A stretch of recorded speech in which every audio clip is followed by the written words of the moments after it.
Hola a todos, bienvenidos de nuevo al seminario de álgebra.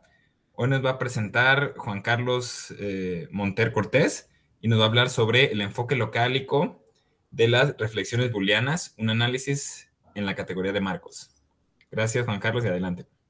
Muchas gracias, doctor. Buen día a todos. Gracias a todos los que están presentes. Y pues efectivamente voy a hablar un poquito de lo que estoy trabajando en mi trabajo de tesis. Pues esta se titula El enfoque locálico de las correflexiones booleanas, un análisis en la categoría de marcos. Entonces, pues lo que voy a hacer es platicarles más o menos de la relación que existen entre estas tres categorías, la categoría de marcos, la categoría de álgebras booleanas completas y la categoría de locales. Y vamos a hacer unas especies de traducciones de nociones locálicas, nociones que tienen una interpretación geométrica y las vamos a llevar a la teoría de marcos y estas nos van a dar una noción algebraica. Entonces, pues para empezar, requiero hablar de las categorías. Entonces, la primera es la categoría de marcos. En ellas mis objetos precisamente son los marcos. Y los marcos pues, son una retícula completa que cumple cierta ley distributiva. A esta ley distributiva se le conoce como ley distributiva de marcos. Entonces, ahora, si yo tengo cualesquiera dos marcos y una función entre ellos, yo voy a decir que este es un morfismo de marcos, si es una función monótona, si abre ínfimos finitos y supremos arbitrarios, respecta tanto el 1 y el 0, y también, pues yo tengo la propiedad, o puedo demostrar que si yo tengo un morfismo de marcos, todo morfismo de marcos tiene adjunto derecho. ¿Qué quiere decir que sea adjunto derecho? Que se cumple esta relación o estas desigualdades. Entonces, todo morfismo de marcos tiene adjunto derecho.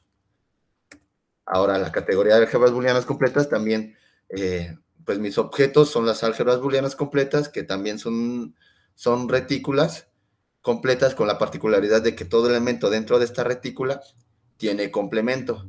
Y de igual manera, si yo tengo dos álgebras booleanas completas, una función entre ellos va a ser un morfismo de álgebras booleanas completas si de igual manera respeta la estructura de la retícula, o sea, es una función monótona, se comporta bien tanto con los supremos y los ínfimos arbitrarios, respeta el 1 y el 0, y además, pues, respeta también los complementos. Ahora, si yo tomo una álgebra booleana completa, esta también resulta ser un marco. Entonces podríamos decir que es una subcategoría de la categoría de marcos. Luego tengo la categoría de locales. En esta categoría los objetos pues son, bueno, la categoría de locales es la categoría opuesta a la categoría de marcos. Y pues los objetos son los marcos, pero por conveniencia les llamo locales. Ahora, los morfismos que van a relacionar los objetos en mi categoría van a estar dados por el adjunto derecho de los morfismos de marcos. Entonces, pues se puede demostrar que hay una adjunción entre la categoría de espacios topológicos y la categoría de locales. Esto lo que me quiere decir o lo que va a suceder es que yo voy a tener ciertas nociones topológicas que voy a poder relacionarlas con las nociones locálicas. O sea, como hay una correspondencia entre los espacios de un subespacio y los locales, y como la categoría de locales es la categoría opuesta a la categoría de marcos, las nociones geométricas que me den las nociones topológicas, cuando la pase a la categoría de marcos, me va a dar una noción algebraica. Entonces, esto es lo que me permite hacer estas traducciones que les mencionaba al principio, y pues es la principal herramienta que yo voy a, bueno, una de las principales herramientas que yo voy a ocupar. Ahora, dentro de cualquier retícula, yo puedo definir una operación que se llama implicación. Entonces, la implicación cumple esta relación que si yo tengo, bueno, yo tengo cualesquiera tres elementos y la implicación la voy a anotar como esta operación binaria. Voy a decir que X está por debajo de esta implicación, si solo si se cumple esta otra condición. Entonces, la implicación es algo, es una operación que me va a servir para hacer algunas cosas más adelante. Luego, bueno, dentro de los marcos, puedo definir distintos operadores. Uno de ellos son los núcleos, y bueno, los núcleos son de bastante utilidad en la teoría de marcos por las cosas que me permiten hacer. Me permiten construir el marco cociente y a raíz del marco cociente analizar un poquito más la estructura algebraica de los marcos. Entonces, un núcleo va a ser una función entre un marco, bueno, de un marco al mismo, que cumple que infle, que sea monótona, que sea idempotente y que se comporte de esta manera con respecto al ínfimo. Ahora, como les mencionaba, pues tienen ciertas, me apoyan en ciertas condiciones esto, bueno, para ciertas cosas los núcleos. Para, bueno, al conjunto de todos los núcleos lo voy a denotar como Na. Si yo tomo un núcleo y construyo su conjunto de puntos fijos, este resulta ser un marco. Y además, si yo tengo un marco y construyo sus núcleos, el conjunto de todos sus núcleos también es un marco. De hecho, a este marco, al marco de los núcleos, se le conoce como el ensamble. Y además tengo 3 núcleos que son de bastante utilidad, que es el núcleo cerrado, el núcleo abierto y el núcleo regular. Entonces, que se define uno por medio de un supremo, el otro por una implicación y el otro por una doble implicación. Más adelante vamos a ver por qué les damos estos nombres a estos núcleos. Además, pues si yo tengo un marco, hay una manera de relacionarlo con su ensamble, que es por medio de este morfismo o de esta función eta sub a. Lo que hace es que se toma y que lo que hace es tomar un elemento en el marco y asignarle su respectivo núcleo cerrado. Entonces, yo ya sé que puedo trabajar con un marco principal A y asignarle su ensamble, ¿no? Y además yo sé que existe relación entre el marco y su ensamble por medio de este morfismo eta. Ahora, pues, como Na, bueno, el conjunto de todos los núcleos ya es un marco, pues puedo construir sus núcleos y también resulta ser un marco. Pero con este mismo marco n cuadrada puedo construir el conjunto de todos sus núcleos y ese también va a resultar ser un marco.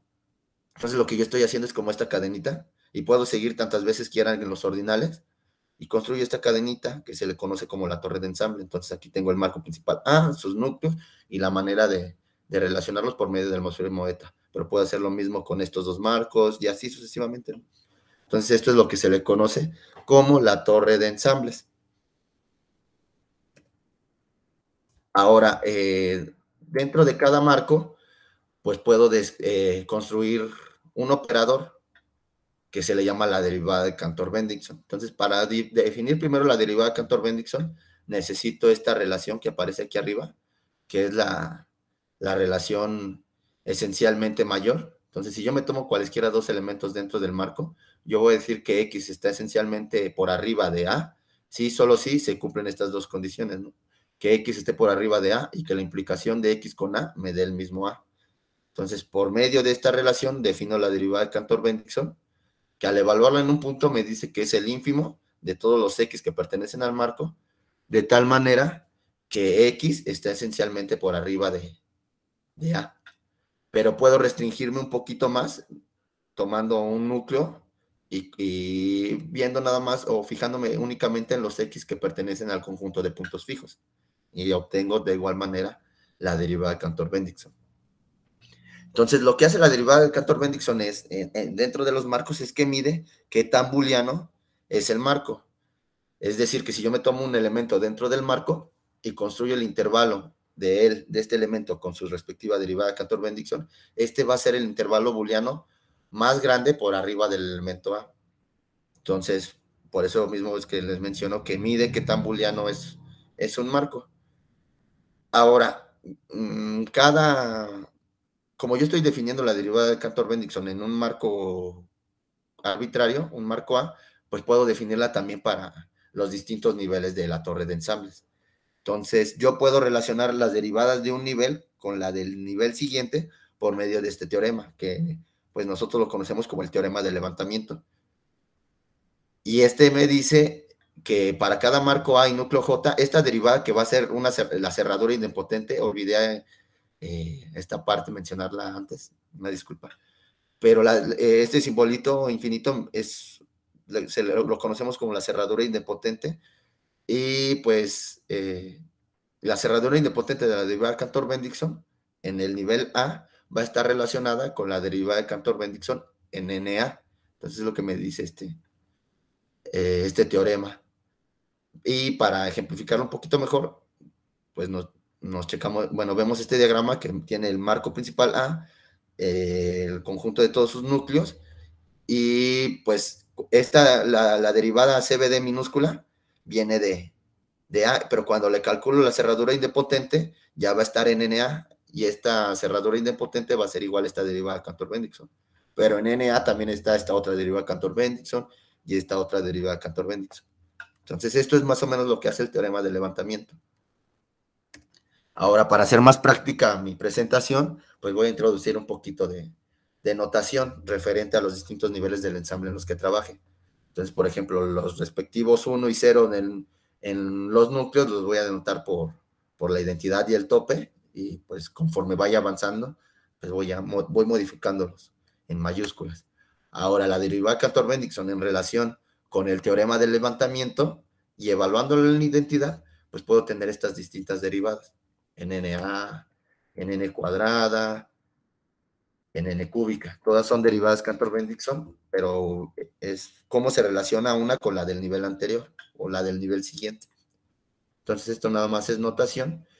Y pues lo que yo quiero hacer, pues bueno, aquí en este diagrama vemos cómo se relacionan las derivadas Cantor-Bendixson en cada nivel del ensamble junto con la torre. Entonces, nada más para ilustrar un poquito qué sucede con esta herramienta y la torre. Entonces, yo quiero analizar, pues, cierto comportamiento con los marcos, y para hacerlo, esto que es algo que voy a utilizar más adelante, necesito la noción de columna vertebral. Entonces, si yo tomo un marco A, yo voy a decir que la columna vertebral del marco es una sucesión de elementos generados de esta manera. Son derivadas de Cantor-Bendixson, para, bueno, considerando un ordinal R por abajo de omega. Y a otra la voy a llamar la columna vertebral extendida, que esta va a estar en los núcleos, pero también es una sucesión de derivadas Cantor-Bendixson generados de esta manera, donde el elemento D es esta derivada de Cantor-Bendixson. Entonces, esta me va a permitir construir algo que les voy a mencionar más adelante, pero hay que tener presente que son derivadas de Cantor-Bendixson evaluadas en la identidad. Y de hecho, pues si me regreso un poquito, pues van a aparecer estas que están aquí. Ahora, de hecho, pues la derivada de Cantor-Bendixson, pues antes de pasar a los marcos, fue vista en los espacios topológicos. Entonces, pues en un espacio topológico, la única diferencia es que, pues en los marcos los defino en los abiertos, y para definir los espacios topológicos lo voy a definir en los cerrados, pero también defino mi relación esencialmente mayor, que en los espacios topológicos se llama de una parte no esencial, y bueno, por medio de esta relación defino mi derivada de Cantor-Bendixson. Y pues como mencionaba, hay ciertas nociones topológicas que puedo traducirlas o llevarlas a la teoría de marcos. Entonces, por ejemplo, aquí me dice que el marco de abiertos va a ser booleano si, solo si el espacio S no tiene puntos aislados. O incluso este teorema 2, que me dice que si yo tomo un espacio topológico T0 con su marco de abiertos, el ensamble o sus núcleos va a ser booleano si, solo si el espacio S es disperso. Entonces, es como ver en ocasiones como ciertas cuestiones topológicas me pueden decir algo más en la teoría de marcos, y eso es lo que yo quiero hacer. Yo quiero analizar un problema que se da en los marcos, que es el problema de la reflexión booleana, y quiero pues apoyarme de estas herramientas topológicas para ver qué otras cosas puedo hacer con el problema de la reflexión booleana. Entonces, primero vamos a ver qué es la reflexión booleana. Entonces, si yo tengo un marco A, una álgebra booleana completa C y un morfismo eta, que me relaciona estos dos, la reflexión booleana va a ser el par B y C, que cumplen pues esta cierta propiedad universal, ¿no? Que el morfismo eta lo puedo factorizar por medio de sí, y este único morfismo gamma de álgebras booleanas completas. Entonces, cuando existe ese par, se le llama la reflexión booleana, y de hecho, pues el teorema 3 me dice que existe la reflexión booleana del marco A, si, solo si la torre de ensamble se estabiliza. Entonces, ¿qué quiere decir que la torre de ensamble se estabilice? pues que pasa algo más o menos como lo que sucede en este diagrama. Yo tengo mi marco A, la álgebra booleana completa C y el morfismo eta que los relaciona.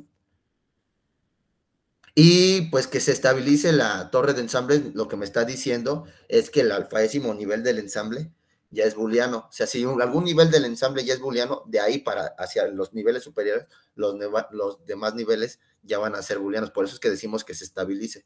Y va a existir la reflexión booleana, porque el morfismo sí que aparece en la lámina anterior va a ser la composición de todos estos morfismos eta. Y esta va a ser el álgebra booleana completa, y ya es por medio que voy a tener la reflexión booleana. Pero el problema de la reflexión booleana es asegurar que verdaderamente el alfaésimo nivel del ensamble se estabilice. Entonces, pues como el detalle está en asegurar que eso ocurra, porque de hecho hay ejemplos en donde la torre de ensambles no se estabiliza nunca, ¿no? Entonces, pues yo requiero tener ciertas caracterizaciones que me digan, pues si ocurre esto, el alfaésimo nivel del ensamble es booleano. Y de hecho, pues en la teoría de Marcos, hay resultados que aseguran la booleanidad en el nivel 1, en el nivel 2. Entonces, por ejemplo, este teorema, el teorema 4, me dice una condición bajo las cuales yo puedo asegurar la booleanidad en los distintos niveles del ensamble. Pero esto no es nada más que trabajar con la derivada Cantor-Bendixson, porque como les decía, mide la booleanidad. Entonces, cuando la derivada Cantor-Bendixson en cierto nivel sea el 1, bueno, evaluada en el 0, sea el 1 va a decir que todo el marco es booleano. Es lo único que dice este teorema, pero hay condiciones que de manera precisa dice, pues cuando ocurre esto, se da la booleanidad. Entonces, esas no las voy a platicar ahorita, porque las que me interesa analizar son las que existen en la teoría de locales. Entonces, para trabajar en los locales, yo necesito de una correspondencia en núcleos. Si yo tengo un local, por medio de este local puedo asignar un núcleo y de manera, y al revés, si yo me tomo un núcleo, puedo construir un sublocal. Entonces existe una correspondencia biyectiva entre estos. De tal manera que si yo me tomo un sublocal, este sublocal yo lo voy a construir por medio de un conjunto el conjunto de puntos fijos, considerando un núcleo. Ahora, de la manera en la que existe esta correspondencia biyectiva entre los núcleos y los sublocales, pues también existe una correspondencia biyectiva entre las distintas familias de sublocales. Esta SDA es la familia de todos los sublocales y pues como mencioné arriba, pues está en correspondencia con todos los núcleos. Esta va a ser la familia de los sublocales cerrados y precisamente va a estar en correspondencia biyectiva con los núcleos cerrados. Los núcleos abiertos, los locales abiertos van a estar en correspondencia biyectiva con los núcleos abiertos y los sublocales booleanos van a estar en correspondencia con los núcleos regulares. Entonces yo lo que voy a empezar a hacer ahorita es analizar nociones topológicas, bueno, nociones locálicas para un marco, o un local A en general. Bueno, un local A, pero estas nociones se vuelven más generales si en lugar de analizar el local A, analizo el local A sub J.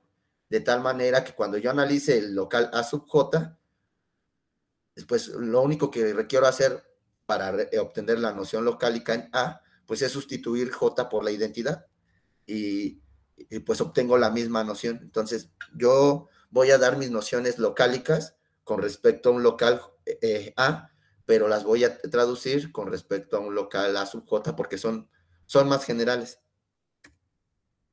Entonces lo que yo quiero hacer, como les mencionaba, era hacer ciertas traducciones. Trabajar en la parte locálica, trabajar en la teoría en la categoría de locales, y lo que me dé ahí, o lo que tenga ahí, llevarlo a la categoría de marcos. Entonces, por ejemplo, vamos a hacer ciertas traducciones.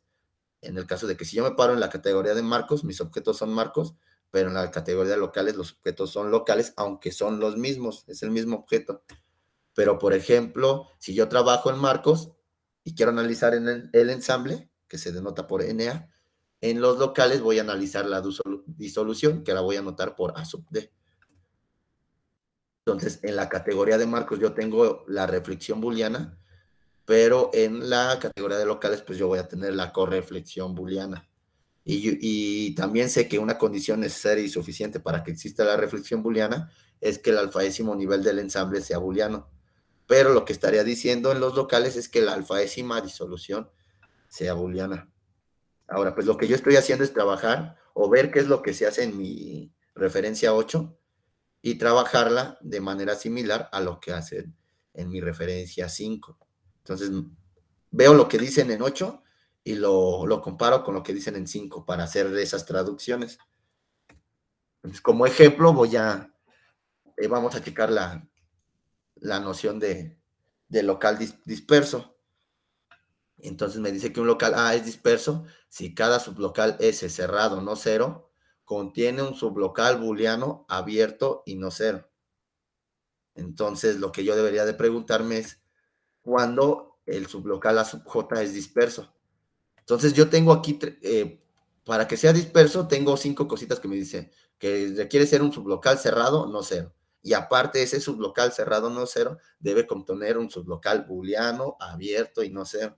Entonces, pues requiero traducir eso. Entonces, pues para tener un sublocal, primero me voy a tomar un núcleo.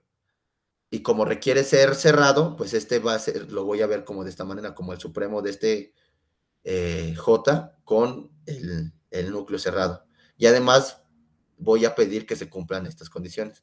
Que cuando yo me tome el elemento A en el sublocal A sub J, L evaluado en el 0 debe de ser igual a J de A, pero J de A va a ser el mismo A. Que sea no cero, bueno, para que sea no cero, debo de pedir que el elemento A sea distinto del 1. Entonces aquí ya tengo bueno, la respectiva traducción de que sea no cero y cerrado. Y para que el sublocal sea no cero, a este elemento A en A sub J, que le pido que sea distinto de un 1, me va a dar siempre un sublocal no cero en A sub J. Y ahora necesito que el sublocal que este contiene, que A sub L va a contener. Entonces, para construirlo, pues voy a necesitar que se cumplan estas 3 condiciones. Y la primera la pongo con N porque va a ser la que me diga que es no cero, la que denoto con B, que va a significar que sea booleano, y la que denoto con A significa que sea abierto. Entonces, haciendo algunas cuentitas, bueno, y aquí me resultan 2 elementos que aún no conozco dentro del marco, pero que cuando hago cuentitas, por ejemplo, aquí evaluando en el 0, voy a darme cuenta que ese elemento C desaparece y solamente me voy a enfocar en un elemento D. Un elemento D que el único que voy a pedir es que esté, que no esté por abajo de A. Es lo único que le voy a pedir, ese elemento D. Y bueno, vamos a ver que más adelante que este elemento D resulta ser una derivada de Cantor-Bendixson. Entonces ya juntando todo lo que está arriba, puedo hacer la respectiva traducción de la noción geométrica y obtengo la noción algebraica, que me dice que para un núcleo J, el local A sub J es disperso si para cada elemento A en el local A sub J, tomando lo distinto del 1, existe un elemento D mayor que A, de tal manera que se cumple esta condición con respecto al núcleo regular. Y de hecho, pues puedo caracterizar por cada noción que se me dé, cada noción geométrica, puedo dar una caracterización algebraica. Entonces, por ejemplo, el lema 1 es una caracterización de local disperso, que dice que para cada marco A y núcleo J, el local A sub J es disperso si, solo si esta derivada de Cantor-Bendixson es igual al tope. Entonces, por ejemplo, en mi referencia 8 aparece este lema, que es una caracterización locálica. Dice que para cada local A, las siguientes condiciones son equivalentes. A es disperso, el sublocal denso más chico, que se nota como D sub S, es abierto en S para todo sublocal S de A, y cada sublocal S de A tiene un sublocal denso en ninguna parte, un sublocal denso más grande. Entonces, pues notemos cómo esta caracterización ya va haciendo uso de otras nociones, por ejemplo, sublocal denso más chico, o sublocal denso en ninguna parte. Entonces yo requiero conocer cada una de estas nociones para hacer mis traducciones, ¿no? Entonces, en esta tablita coloco algunas de las traducciones o cómo la noción locálica la puedo ver en los marcos, o cuál sería la respectiva noción algebraica. Entonces, por ejemplo, estábamos hablando del sublocal denso más pequeño, ¿no? O más chico, que lo denoto por D sub A, y dice, este corresponde al núcleo doble negación. También mencionábamos sublocal denso en ninguna parte. Entonces buscamos sublocal denso en ninguna parte, se denota por esto, y este corresponde al núcleo K de tal manera que se cumple esta relación. Entonces aquí tengo algunas nociones geométricas y ya su respectiva traducción. Entonces, ya haciendo uso de esta tablita, lo que me dice esta tablita, puedo reformular el lema 2, pero ahora ya lo voy a tener en la versión algebraica o en la correspondencia a núcleos. Entonces, que me dice que para cada marco A y núcleo J, las tres condiciones son equivalentes. La primera era que A es disperso, pero por el lema 1, yo sé que eso significa que esta derivada de Cantor-Bendixson sea el tope. Y las otras dos condiciones, cuando las traduzco, pues quieren decir esto que aparece acá, ¿no? Que para cada núcleo K, de tal manera que K esté por arriba de J y al evaluarlo en el 0 me dé A, existe un elemento D de tal manera que se cumple esta condición. Y la tercera me dice que para cada núcleo K, donde se cumplen estas dos condiciones, existe un núcleo L más pequeño, de tal manera que esto ocurre. Entonces, yo lo que quiero analizar es el problema de la reflexión booleana en la categoría de locales. Entonces, para hacer esto, lo que necesito analizar son los locales alfa solubles. Entonces, ¿qué va a ser un local alfa soluble? Entonces, para un ordinal alfa, yo voy a decir que el local A es alfa soluble si su alfaésima disolución es booleana. Entonces, nuevamente estoy analizando solamente la booleanidad de los distintos niveles del ensamble, porque una disolución está en relación con el ensamble. Pero ahora, para analizar pues esta condición, necesito definir algo que se llama la obstrucción. Entonces, para un marco A y un ordinal R por abajo de omega, la alfaésima obstrucción o la obstrucción, denotada como aparece aquí, es el sublocal correspondiente a este núcleo. Pero estos núcleos son los que aparecían en la columna vertebral extendida. Es decir, son derivadas de Cantor-Bendixson. Entonces, por medio de la obstrucción, yo puedo analizar la booleanidad, o cuando algo es soluble o algo es insoluble. Aquí es lo que estamos checando. Un local A es alfa soluble, sí, solo sí, la alfaésima obstrucción me da el 0, ¿no? O un local A es alfa insoluble, si la alfaésima obstrucción me da el local A. Pero traduciéndolo eso a la correspondencia en núcleos, o la noción algebraica, lo que me está diciendo es que un marco A va a ser alfa soluble, si solo si esta derivada de Cantor-Bendixson es el tope, o va a ser insoluble si es igual a la identidad. Entonces, pues voy a hacer uso de la obstrucción para traducir ciertas nociones, bueno, sí, traducir ciertas nociones geométricas a las nociones algebraicas. Entonces, por ejemplo, esta es una de cuando los locales son unos solubles.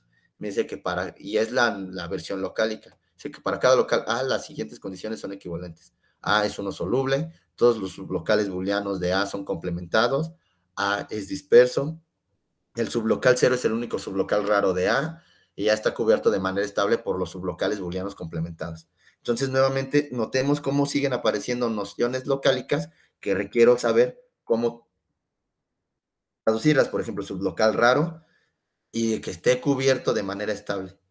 Entonces, para traducirlas, por ejemplo, la cuestión de cubierta estable, necesito algo que se le conoce como relaciones de cobertura. Entonces, una cubierta va a ser una familia de sublocales, pero yo ya sé que los sublocales están en correspondencia biyectiva con los núcleos. Entonces, esta familia de sublocales me va a dar una familia de núcleos. Entonces, si yo me tomo un núcleo A y una familia de núcleos, yo voy a decir que esta familia K de sublocales cubre al local A sub J si solo si se da esta relación o esta igualdad. Pero cuando yo las llevo a los núcleos, me está dando esta otra igualdad. Ahora, esta relación está dada para el local A o el marco A, pero puedo llevarla a un nivel superior.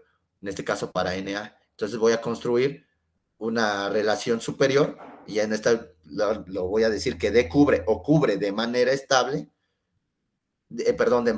cubre de manera distributiva si ocurre esto, que esta familia, esta ya va a ser una familia de núcleos, cubre a a este núcleo, ¿no? Pero puedo subir un hilo más y voy a decir que cubre de manera estable, que ocurre esto que aparece aquí. Es una como... están relacionadas una con la anterior. Entonces puedo seguir construyendo estas relaciones, pero en realidad nada más las que voy a ocupar son las dos primeras. Y pues para tenerlas más precisas, las meto en esta definición. Ay, perdón. Para cada marco A, núcleo J, la familia de núcleos, y una familia de núcleos K va a cumplir estas relaciones y las voy a denotar con este triangulito para distinguirlas. Pero lo único que estoy diciendo es que cubre de manera estable o cubre de manera distributiva. Y pues si recordamos, el teorema 6 me está pidiendo que cubra de manera estable. Entonces, haciendo uso de estas noción y de esta, bueno, porque igual recordemos que me dice por sublocales booleanos complementados. Entonces yo puedo definir ciertas familias de sublocales que precisamente van a estar en relación con los núcleos regulares, que los núcleos regulares están en relación con los sublocales booleanos. Entonces construyo estas familias de núcleos, B sub J y W sub J, que B sub J son los núcleos regulares, de tal manera que el elemento A lo tomo en el conjunto B sub J, que es este que está aquí, y la familia C sub J va a ser los núcleos regulares, de tal manera que el elemento A lo tomo en este conjunto A sub J. Entonces, puedo demostrar estas relaciones, y la que voy a ocupar yo es que pues va a ser esta que aparece aquí, y pues ocupándola ya obtengo la traducción de mi teorema 6, que me dice que para cada marco A y núcleo J las siguientes condiciones son equivalentes. Esta derivada de Cantor-Bennington es igual al tope, se da esta relación entre los conjuntos B sub J y C sub J, y además tengo esta relación de cobertura. Pero notemos cómo el teorema 6 ya únicamente tiene 3 condiciones que el teorema 6 en la versión locálica. Entonces, esto ocurre porque la condición 1, la condición 3 y la condición 4 me dicen lo mismo, que la derivada de Cantor-Bennington sea el tope. La condición 2 es la misma condición 2 y la condición 3 es la condición 5. Entonces, en ocasiones, el llevar los resultados locálicos a la versión algebraica pueden ser más sencillos, se reducen o la demostración es más fácil porque solamente requiero demostrar en este caso estas igualdades, ¿no? O cierta relación o una desigualdad. Entonces, por eso es que me interesa traducirlo, porque en la versión locálica luego dicen cosas muy, pues sí, que no se entienden tan fácilmente. Ahorita en la siguiente lo vamos a notar, que esta es cuando son uno insolubles. Me dice, por ejemplo, que para cada local A y las siguientes condiciones, bueno, las siguientes condiciones son equivalentes. A es uno insoluble. Todos los sublocales booleanos de A son raros. Todos los sublocales cerrados de A son densos en sí mismo. La disolución es densa en sí mismo. Cada sublocal cerrado no cero de A está contenida en una familia perfecta o casi perfecta, según corresponde. Para cada sublocal booleano que está contenido en una familia perfecta o casi perfecta. Y aquí está otra noción, ¿no? Que todo sublocal booleano, su coaltura está, bueno, se relaciona de esta manera con este ordinal, pero pues son, o sea, cada vez necesito más nociones locálicas, ver qué me dicen en la teoría de Marcos. Por ejemplo, familia perfecta o familia casi perfecta, o el esqueleto, o esta última que es la coaltura. Entonces, pues yo necesito apoyarme de las herramientas que conozco en la teoría de Marcos para saber qué dicen cada una de estas. Entonces, para la familia perfecta yo voy a hacer uso de algo que se le conoce como conjunto cohesivo. Entonces, una familia perfecta, bueno, más adelante voy a decir cuándo si es perfecta, pero una familia es un conjunto, bueno, una familia de núcleos cerrados. El esqueleto va a ser una familia de núcleos regulares. Ahora, pues, si yo tengo un marco A y un subconjunto K, voy a decir que este es cohesivo si para si existe un subconjunto X del subconjunto K, de tal manera que al elemento A yo lo voy a representar por el ínfimo de ese conjunto, y además se cumple esta relación para cada elemento X en el conjunto X. Entonces la familia va a ser perfecta siempre que, bueno, sí, solo sí, el conjunto K que estoy tomando para construirla es un conjunto cohesivo. Ahora yo necesito saber qué es la coaltura. Entonces aquí, en la versión locálica, me dice que la coaltura del local S, y que la adoptamos por esto, si es el menor ordinal estrictamente más grande que la longitud de cualquier cadena bien ordenada de sublocales raros, comenzando en S. Entonces, pues sí suena medio feo, pero cuando lo llevo a los núcleos, lo único que tengo es esta cadena de núcleos relacionados por la relación esencialmente mayor, es lo único que tengo. O sea, esto suena medio raro, pero cuando lo llevo a los locales, es lo único que me están diciendo. Pero ahora yo necesito, pues, pulir esta noción de coaltura. Entonces, para eso voy a hacer uso de algunas definiciones. Si yo tomo un marco A y un ordinal eta, yo voy a decir que bueno, una eta pieza es una sucesión de elementos separados por la relación esencialmente mayor. Entonces, esta pieza son únicamente una sucesión de elementos separados por la relación esencialmente mayor. Ahora el descenso, que va a estar relacionado con la coaltura. Si yo tomo cualesquiera dos elementos en el marco A relacionados de esta manera, el descenso, que lo voy a denotar por esto, es el menor ordinal estrictamente más grande que cada ordinal eta, para el cual existe una eta pieza X, donde ocurre esto. Entonces, esto más o menos es mi noción de coaltura en la teoría de marcos.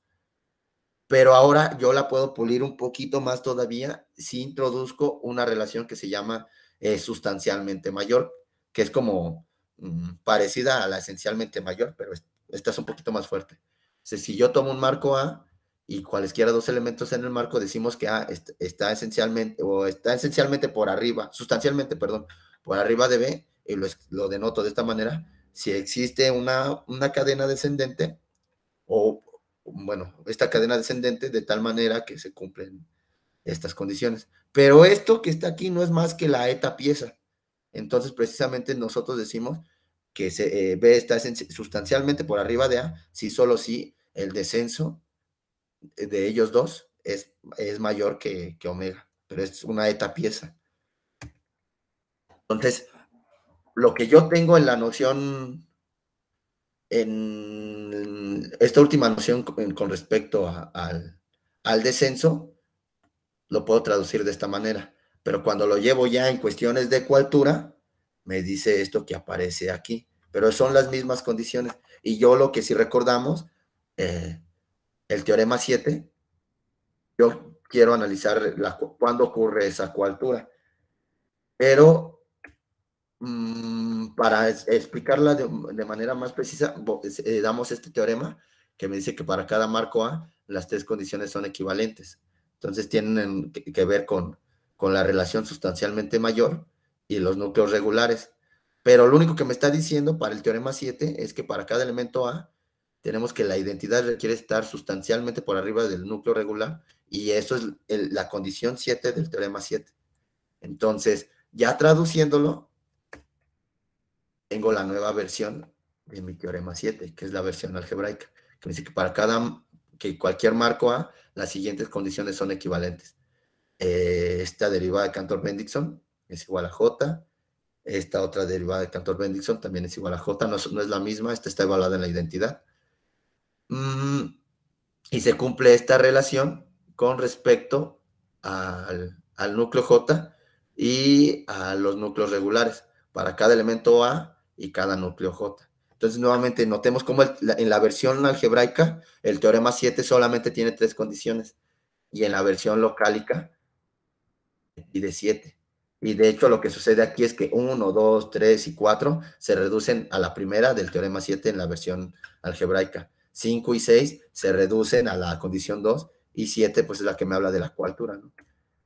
Entonces, nuevamente, cuando las traduzco, se vuelven más sencillas, porque les digo, ya es una comparación, bueno, se reducen a una igualdad, o como en este caso la condición 3, a una comparación.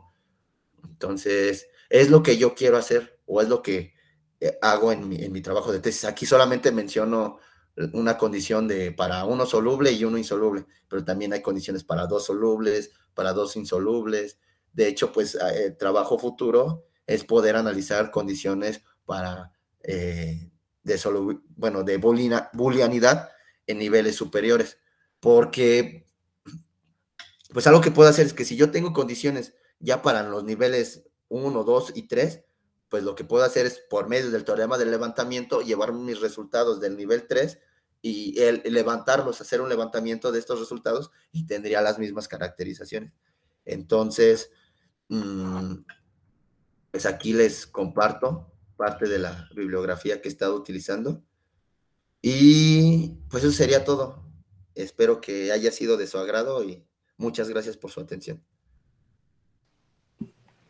Muchas gracias, Juan Carlos. Gracias a usted. Si hay preguntas, comentarios.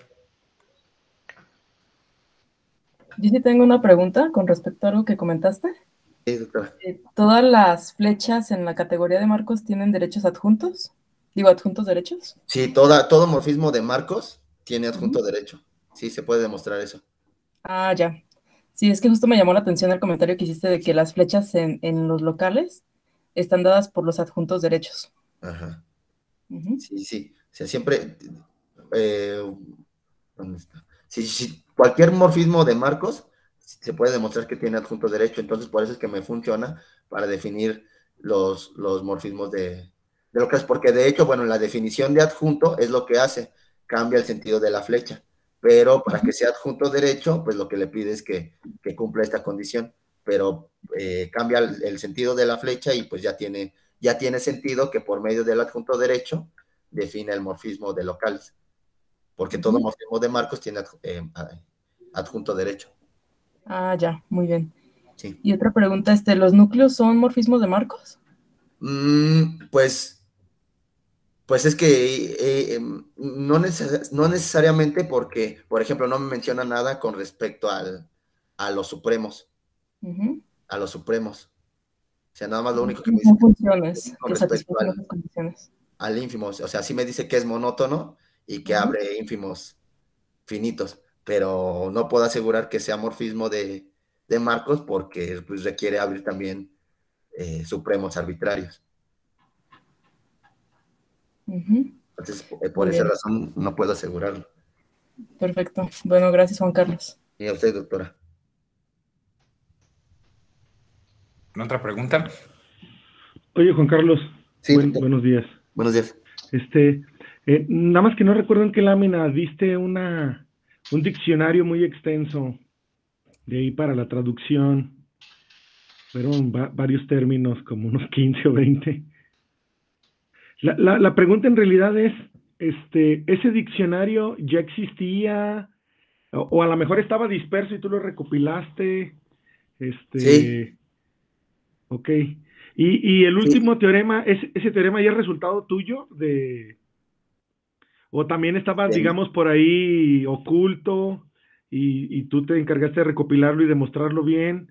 O sea, más que nada mi interés es saber exactamente hasta el momento cuál ha sido tu trabajo, recopilar la información. A veces está dispersa, oculta, a veces todo el mundo dice, es trivial y nadie hace la cuenta, ¿no? Y luego hace uno la cuenta la primera vez y dices, ay, no era nada trivial, ¿no? Entonces, más bien, mi pregunta iba en ese sentido, ¿no? Sí. Principalmente, por ejemplo, todo lo locálico, todo lo que está en la parte izquierda, se podría decir como esta tablita, todo lo que está en la izquierda aparece bueno, no todo.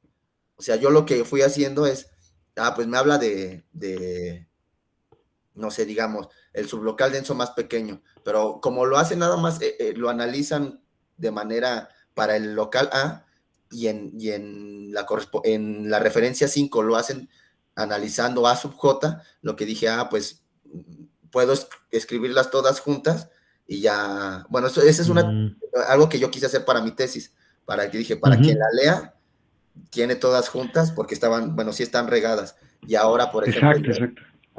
Igual lo que he estado haciendo es de que aparecen los resultados en 8. Aparecen los resultados en 8 y los requiero leer en 5.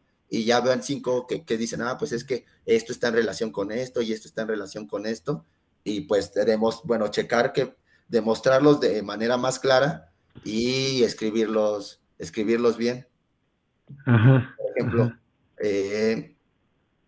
todo está regado, porque me dicen, pues es que sí tiene relación con la cubierta estable, pero para saber qué era la cubierta estable tuve que checar qué eran las relaciones de cobertura, para ya después decir, pues sí, tienen relación con esta condición que aparece en 5, ¿no? Porque en 5 no lo dicen y ahí está en relación con esto.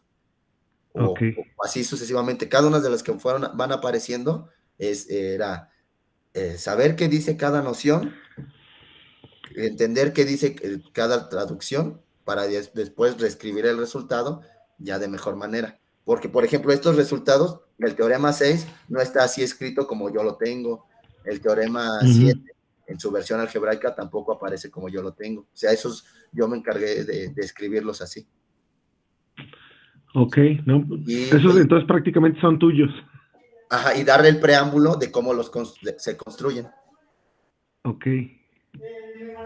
Sí, muy bien, bueno, y gracias. aparte de estos, ahorita nos metí estos, pero hay más resultados para 2 solubles y 2 insolubles. Hay más condiciones. Ahorita no nos metí estos 2. Y cuando decías que lo vas que para trabajo futuro lo piensas hacer para niveles superiores, para esos sí no hay nada. No, sí, para eso es empezar desde 0. Ok, entonces es importante que para ti te quede claro todas estas relaciones en niveles bajos para poder trabajar en niveles superiores, ¿verdad? Exacto, sí. Perfecto. Sí. Perfecto. No, pues muy bien, muchas gracias. Gracias a usted, doctor. Yo una preguntita. Sí. ¿Cómo, cuando hablas de la coaltura, cómo obtienes ese W o está dado? ¿Cuál, doctora Paz? Cuando hablas de la coaltura, dices, y ahí aparece un W. Ese W que aparece ahí de todos lados, ¿lo determinas tú o cómo se conoce? Pues es que es por medio de una cadena, y la cadena me la va a dar la extensión de esta cadena, y pues para la extensión yo la voy a anotar por este omega, este W.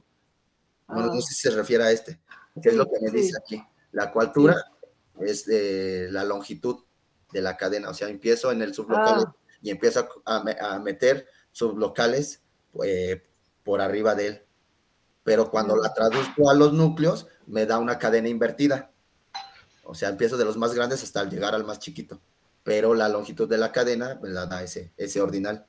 Aquí aparece el eta, que pongo eta para definir la eta pieza, pero en realidad ese omega es la longitud de la cadena. Pero hay que tener más cuidado con eso, Juan Carlos, porque omega es el primer ordinal numerable. O sea, ahorita es que en la práctica, eta es cualquier ordinal, omega es el primer ordinal numerable, ¿no? El ordinal correspondiente a los naturales. Entonces, o sea, solo nos interesan cadenas realmente que estén acotadas, que no sean cadenas infinitas no numerables, ¿no? Nos interesa cadenas numerables, pues a lo más numerables, ¿no? A lo más omega, ¿no? Sí, por eso sale omega, esa es la notación. Sí. Es notación, gracias. Omega es el ordinal. Ok. El primer ordinal numerable, o sea, el ordinal correspondiente a los naturales, perdón. Bueno, muchas gracias. Oye, Juan Carlos, una pregunta. Bueno, no Dime. sé si alguien más tenga otra pregunta.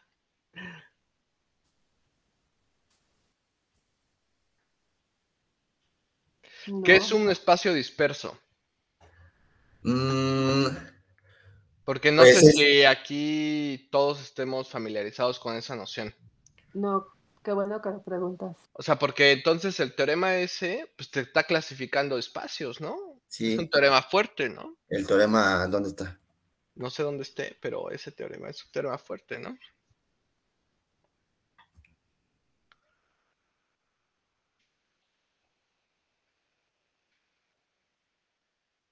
Teorema 3, creo, el teorema 2. Sí, Pues, por ejemplo, aquí checar las cuestiones de los puntos aislados. O sea, por ejemplo, yo sé que la derivada de Cantor-Bendixson me permite construir conjuntos perfectos, ¿no? Ajá. Me permite construir conjuntos perfectos. Entonces, a raíz de eso, pues, también la noción de espacio disperso, pues, que tiene relación con, o sea, como tal, la noción precisa, no me acuerdo ahorita, Ángel, pero sí, ya me habías dicho que checara el espacio disperso. Pues sí, porque eso es importante, porque eso tiene que ver con que un sublocal sea disperso, ¿no? Sí. Oye, por ejemplo, la noción esta de sublocal denso en ninguna parte, ¿cuál es la definición de espacio denso en ninguna parte? Pues es similar, bueno, según yo es similar. Digo, Pero ¿cuál es la definición precisa de espacio? O sea, es que nada es para que... para que sea. Igual y aquí hay personas que sí recuerdan que es que un espacio sea denso en Denso en ninguna ninguna parte. parte. Bueno, denso sí es que al momento de cerrarlo me dé todo el espacio, pero denso en ninguna parte no me acuerdo cómo estaba.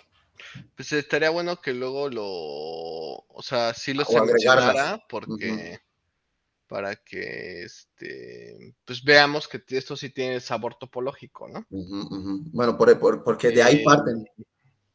Ajá. ¿Y qué otra cosa te iba a preguntar? Bueno,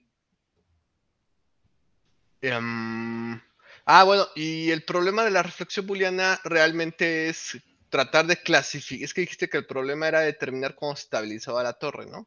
No, el problema es caracterizar A los marcos para los cuales eso si sucede. existe. Ese es el problema de la reflexión booleana. Sí. No, pues está todo bien. Nada más eran esas cosas las que quería mencionar. Sí, gracias Ángel, para checarlo, porque sí.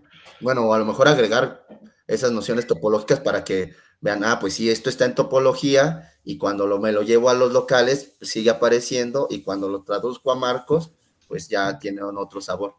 Ya me acordé de otra pregunta. ¿Cuál es la diferencia entre cubierta distributiva y estable? Por ejemplo, aquí. Es que la diferencia es que le pido a la familia, porque aquí es una familia de núcleos, pero ahora por medio de esa familia de núcleos construyo otra familia de núcleos, que es una composición. Por eso aquí ya aparece una U sub K, porque es una composición de los núcleos K con el núcleo J. Pero ahora para que sea estable, lo que le voy a pedir a esta familia U sub K que cubra de manera distributiva. Pero para que cubra de manera distributiva, la familia U sub K debe de cubrir, o sea, es como ir hacia atrás.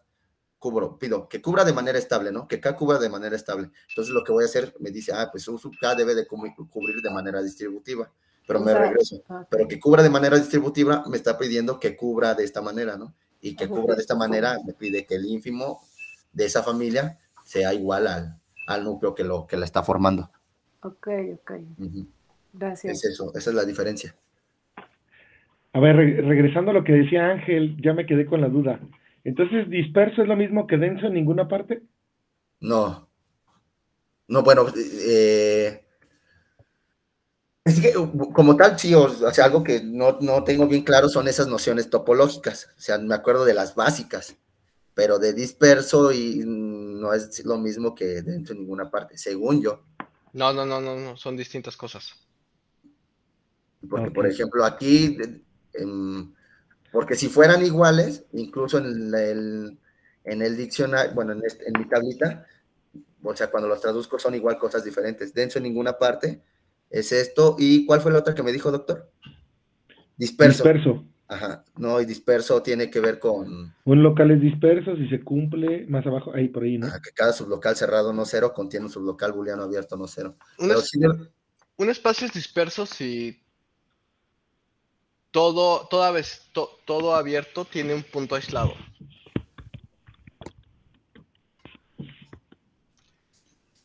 Como ralo, pues. ¿Así se llama espacio raro? No, ralo, como que hay un punto, que todo abierto tenga un punto, que lo puedes aislar, ¿verdad? Está solito un punto ahí. Sí. ¿Verdad? Si no, pues igual lo que debería de hacer es meter todas esas nociones, como hacerlo en 3, ¿no? poner la noción topológica, noción locálica y correspondencia en núcleo, y así se vería más bonito. O no sé, ¿tú qué piensas de eso, Ángel? Sí, me gusta. Ok.